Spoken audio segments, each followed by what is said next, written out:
Saludos cordiales, apreciados amigos. Seguimos en la serie con el objetivo de conocer los atributos que transformaron a Jesús el Galileo en una entidad divina inigualable.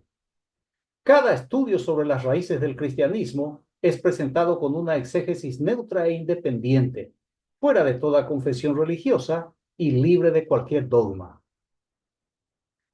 Antes de avanzar, debo señalar que según los evangelios sinópticos, Jesús el Galileo fue un judío idealista que pretendía liberar a su pueblo del yugo romano, pero fue capturado y ejecutado por el delito de sedición. Después de su muerte, sus seguidores le otorgaron muchos atributos divinos, y en este estudio veremos que a Jesús le fue conferido el título de maestro. Los evangelistas presentan a Jesús como un maestro judío, aunque caracterizado como un filósofo griego, con una docena de discípulos que le siguen y a quienes instruye. Los escritores exaltan esta cualidad del Galileo al darle una imagen atrayente y convincente, capaz de congregar multitudes para oír su enseñanza, y al mismo tiempo la fama de un maestro extraordinario reconocido por todo el pueblo, un verdadero fenómeno nunca visto en la historia de la nación de Israel. Veamos algunos ejemplos. En primer lugar, Jesús fue reconocido como maestro por la gente del pueblo. Lucas 17, 12 y 13 dice que al entrar en un pueblo, salieron a su encuentro 10 hombres leprosos que se pararon a distancia y levantando la voz dijeron: Jesús, Maestro, ten compasión de nosotros. Lucas es el único que relata este episodio, en que una decena de leprosos gritan al Galileo simultáneamente, pidiéndoles que se compadezca de ellos. Esta escena puede resultar intrigante, porque el Dios de los hebreos es reconocido por su pueblo como Dios sanador o Jehová Rafa. Siendo así, ¿quién es el responsable de esta enfermedad infecciosa?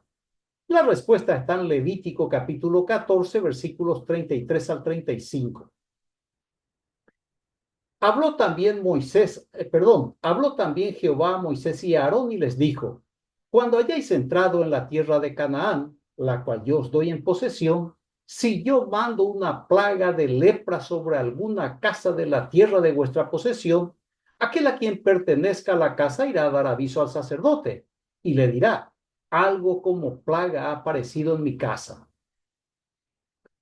El dios Yahvé de la mitología hebrea es semejante al dios Apolo de la mitología griega.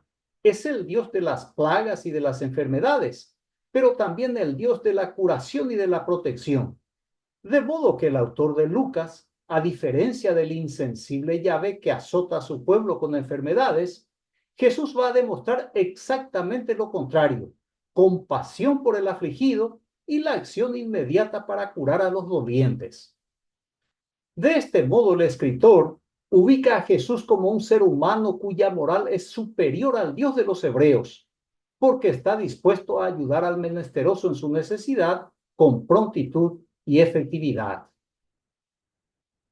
De modo que Jesús es llamado maestro por los leprosos, no solo por la tarea de enseñar a la gente, sino en especial por ser un maestro de la compasión y de la sanación. En segundo lugar, Jesús también fue reconocido como maestro por los escribas y fariseos. Mateo 12:38 dice: Entonces respondieron algunos de los escribas y de los fariseos diciendo: Maestro, deseamos ver de ti señal. No pierda de vista que el único que tiene vida real es el escritor, y por tanto es el único responsable por crear la escena con los respectivos actores para comunicar a sus lectores su ideología político-religiosa. El autor construye la figura de un supermaestro, a quien acuden los escribas y fariseos, los miembros de la élite sacerdotal judaíta. En tercer lugar, Jesús fue reconocido como maestro por un principal, un jefe judío, un gobernante. Lucas 18:18 dice cuanto sigue: un hombre principal le preguntó diciendo: Maestro bueno, ¿qué haré para heredar la vida eterna? Los evangelios presentan a Jesús como un maestro fuera de serie, a quien recurre nada menos que una autoridad del pueblo elegido, un jefe judío. Para el escritor, lo importante es la jerarquía de la persona que se acerca al maestro para formular su pregunta. En cuarto lugar, Jesús fue reconocido como maestro por un magistrado, un miembro del Sanedrín. Juan 3, versículos 1 y 2 dice lo siguiente. Había entre los fariseos un hombre llamado Nicodemo, un magistrado judío. Fue este a Jesús de noche y le dijo, Rabí, sabemos que has venido de Dios como maestro, porque nadie puede realizar los signos que tú realizas si Dios no está con él. A través de su pluma, el autor lleva a un integrante del parlamento judío a ver al maestro, y el horario escogido por Juan es de noche, para dar la idea de que Nicodemo no deseaba que le vieran con el Galileo. La afirmación que hace la ilustre visita es bastante curiosa, porque habla en nombre del Sanedrín para afirmar lo siguiente: sabemos que has venido de Dios como maestro. Lo que el autor pretende establecer como hecho es que todos los miembros del Sanedrín reconocen que el Galileo fue enviado por Yahvé como maestro. Pero este relato no es histórico, sino que es un escrito de cuño político-religioso, en que el autor agiganta la figura del personaje que representa a un maestro de origen divino, cuya misión es legitimada por señales sobrenaturales. En quinto lugar, Jesús también fue reconocido como maestro por sus apóstoles. Marcos 4:38 dice lo siguiente: pero Jesús se había dormido en la parte de atrás, apoyado sobre una almohada. Lo despertaron y le dijeron, Maestro, ¿no te importa que nos estemos hundiendo? Marcos pone en un barco al maestro con sus apóstoles. Es de noche, Jesús está durmiendo y todos los discípulos despiertos. Entonces se desata una tormenta de viento que creaba olas y llenaba la barca de agua. Ante el peligro de perder el barco y la vida, los apóstoles despertaron al Galileo llamándole Maestro y lo recriminan por no importarse con la vida de sus elegidos. En sexto lugar, Jesús acepta el título de maestro ante sus discípulos. Evangelio de Juan 13:13 dice lo siguiente: ustedes me llaman el Maestro y el Señor, y dicen bien porque lo soy, dice Jesús. Según Juan, los apóstoles se dirigen a Jesús como el Maestro, es decir, no es cualquier maestro, sino el máximo exponente entre todos los maestros, el Maestro de maestros. De igual manera le llaman el Señor, para destacar que no es un simple Señor o Adonai, sino que es el Señor entre todos los señores. Como dice Pablo, es el Señor de señores. Son dos títulos adjudicados generosamente por el evangelista al Galileo ejecutado, títulos que según la Biblia hebrea pertenecen al Dios de los hebreos. El de maestro está en Isaías capítulo 48, versículo 17. Dice allí, así ha dicho Jehová Redentor tuyo, el Santo de Israel. Yo soy Jehová Dios tuyo que te enseña provechosamente, que te encamina por el camino que debes seguir. Este no es el único texto que menciona a Yahvé como el maestro de su pueblo, pero sirve de evidencia para demostrar que Jesús se apropia del atributo del Dios Yahvé, gracias a la pluma del dadivoso evangelista. El otro título está en el segundo libro de la ley, en Deuteronomio capítulo 10, versículo 17. Voy a leer solamente la primera parte que dice, porque Jehová vuestro Dios es Dios de dioses y Señor de señores. Una vez más comprobamos que el atributo de Yahvé, Juan le otorga al Galileo sedicioso, del mismo modo en que los sacerdotes judaítas le vistieron a su Dios Yahvé con todas las cualidades de los dioses del panteón cananeo. En séptimo y último lugar, Jesús hace uso del título de maestro. Mateo 26:18 Y él dijo, id a la ciudad a cierto hombre y decidle, el maestro dice, mi tiempo está cerca, en tu casa celebraré la Pascua con mis discípulos. En esta instrucción vemos que la fama de Jesús como maestro es bastante popular, que cualquier persona sabría que el título de maestro pertenecía única y exclusivamente al Galileo, como si en toda la nación no existiera otro maestro, o al menos del quilate de Jesús el Galileo. Muy bien, ahora cabe formular la siguiente pregunta. ¿Maestro de qué fue el Galileo? ¿O qué es lo que enseñaba el supermaestro de los evangelios? Veamos. En el Sermón del Monte o de la Montaña, compilada por Mateo en los capítulos 5 al 7, Mateo 5:20 dice lo siguiente: Por tanto os digo que si vuestra justicia no fuere mayor que la de los escribas y fariseos, no entraréis en el reino de los cielos. La abrumadora mayoría de las enseñanzas de Jesús terminan criticando a los escribas y fariseos.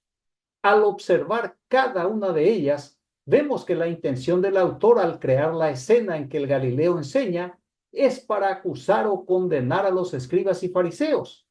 Un acto hostil que refleja el profundo resentimiento de Jesús hacia ambos grupos del clan religioso. El Sermón del Monte finaliza con la siguiente conclusión. Mateo 7, 28, 29. Y cuando terminó Jesús estas palabras, la gente se admiraba de su doctrina, porque les enseñaba como quien tiene autoridad y no como los escribas. La doctrina de Jesús consiste principalmente en el ataque a las leyes del Dios Yahvé, las que reformula en base a la conducta de las autoridades de su pueblo, con el único objetivo de acusarles ante su público. Fíjese que según el evangelista, la gente se admiraba de su doctrina, no por su contenido, sino por enseñar como quien tiene autoridad y no como los escribas. Perciba que el autor intencionalmente ignora la autoridad institucional y legal que poseen los escribas para ejercer la enseñanza de la ley de Moisés al pueblo.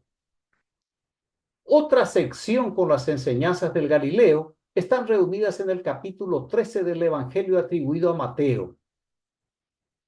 Mateo 13, 53 y 54 dice: Aconteció que cuando terminó Jesús estas parábolas, se fue de allí, y venido a su tierra, les enseñaba en la sinagoga de ellos, de tal manera que se maravillaban y decían: ¿De dónde tiene esta sabiduría y estos milagros? La enseñanza, según Mateo, es la actividad constante en la vida del Galileo, hecho que no concuerda con la misión de liberar a su pueblo del poder romano a través de las armas. Pero como esto no es historia, sino teología, el relato es una construcción político-religiosa. Por eso, en lugar de un sedicioso, se presenta un maestro inigualable e infatigable, quien apenas termina de impartir clases al aire libre con el uso de parábolas, ya se dirige a la sinagoga para continuar enseñando. El escritor transmite la idea de que en toda Israel y Judea no había maestros y que Jesús debía recorrer toda la tierra prometida para llenar ese vacío con su magisterio divino. La actitud de la gente es de película. Se maravillaban y preguntaban dónde el Galileo obtuvo tanta sabiduría para enseñar y tanto poder para realizar milagros. Sin embargo, en Marcos capítulo 4, versículos 10 y 12 dice lo siguiente: Cuando estuvo solo, los que estaban cerca de él con los 12 le preguntaron sobre la parábola, y Jesús les dijo: A vosotros os es dado saber el misterio del reino de Dios, mas a los que están fuera, por parábolas todas las cosas, para que viendo, vean y no perciban, y oyendo, oigan y no entiendan, para que no se conviertan y les sean perdonados los pecados. Delante de esta confesión del Galileo, cuya intención es tan maligna que supera al mismo diablo, ¿cómo la gente podría maravillarse si no le entendían a Jesús, al supermaestro? O Mateo miente o Marcos miente, o ambos, ¿O es el Espíritu Santo el que se convierte en espíritu de mentira, como lo hizo el Dios Yahvé con el rey Acab para asesinarlo, conforme se relata en el capítulo 22 del primer libro de los Reyes de Israel? Otra sección con las enseñanzas del Galileo cubre el capítulo 23 del Evangelio de Mateo.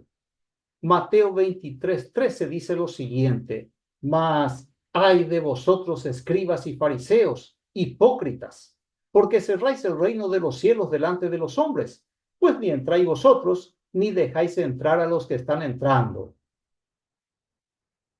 El maestro de maestros, Jesús el Galileo, en este capítulo descarga todo su odio sobre los escribas y fariseos, los maestros de la ley de Moisés o de Yahvé. La expresión de desprecio del manso y humilde de corazón es el sentimiento que impulsa su enseñanza, realizada con rabia y deseo de venganza, anteponiendo 8 veces su airado deseo. ¡Ay de vosotros, escribas y fariseos, hipócritas! Este rosario de acusaciones presenta a un maestro intolerante, rabioso e irrespetuoso, que al final será transformado por los escritores sagrados en un corderito, en una víctima de su pueblo que le rechazó y le mandó ejecutar. Lo raro es que no lo hayan matado antes al maestro de la provocación, al maestro de la hostilidad, al maestro que incita al odio hacia el diferente, odio hacia su prójimo. A los ojos de Jesús, todos los religiosos eran malos. En la cuarta sección, en el capítulo 24 de Mateo, el maestro enseña otra materia. Mateo 24, 3 y 4. Dice allí: y estando él sentado en el monte de los olivos, los discípulos se le acercaron aparte diciendo: Dinos, ¿cuándo serán estas cosas y qué señal habrá de tu venida y del fin del siglo? Respondiendo Jesús les dijo: mirad que nadie os engañe.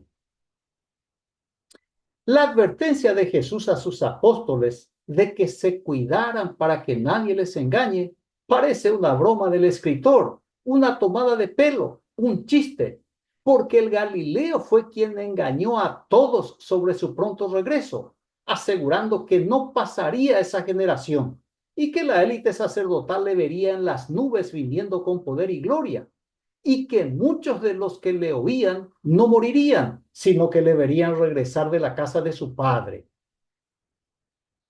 El supermaestro Jesús el Galileo había afirmado que el diablo es el padre de la mentira, y todo indica el parentesco del maestro con dicha entidad engañosa, porque Jesús fue presentado como el Emanuel o Dios con nosotros, pero ni con él estuvo, ya que en la cruz le reclamó su abandono.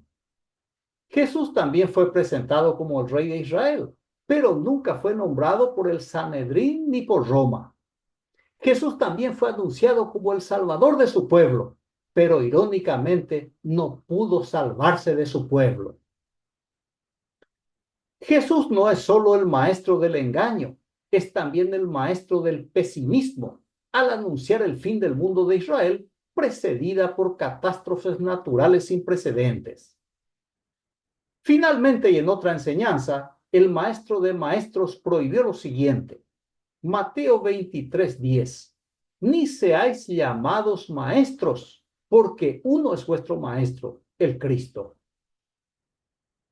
Según Mateo, el último de los maestros de la nación hebrea es el Galileo ejecutado. Con este título, que le fue concedido por el autor del Evangelio, Jesús se ve a sí mismo como el único maestro y, por tanto, prohíbe a sus seguidores el uso del referido título, porque él, y nadie más que él, es el maestro de sus discípulos. Sin embargo, después de su muerte ejecutoria, sus seguidores hicieron caso omiso a la prohibición del último y único maestro. Hechos 13:1 dice que había entonces en la iglesia que estaba en Antioquía profetas y maestros: Bernabé, Simón el que se llamaba Níger, Lucio de Cirene, Manaén, el que se había criado junto con Herodes el tetrarca, y Saulo, Saulo de Tarso. En la comunidad de creyentes de Antioquía, ignoraron completamente el mandato de su maestro y nombraron maestros, contrariamente a la prohibición del Mesías ajusticiado. Y no fue un solo maestro, sino varios maestros, y entre ellos estaba Saulo de Tarso. El autodenominado apóstol de los gentiles también ignoró el mandato de Jesús. En su carta a 1 Corintios capítulo 12, versículo 28, escribió Pablo lo siguiente: y así los puso Dios en la iglesia, primeramente los apóstoles, en segundo lugar los profetas, en tercer lugar los maestros, luego los milagros, luego el don de las curaciones, de asistencia, de gobierno, diversidad de lenguas.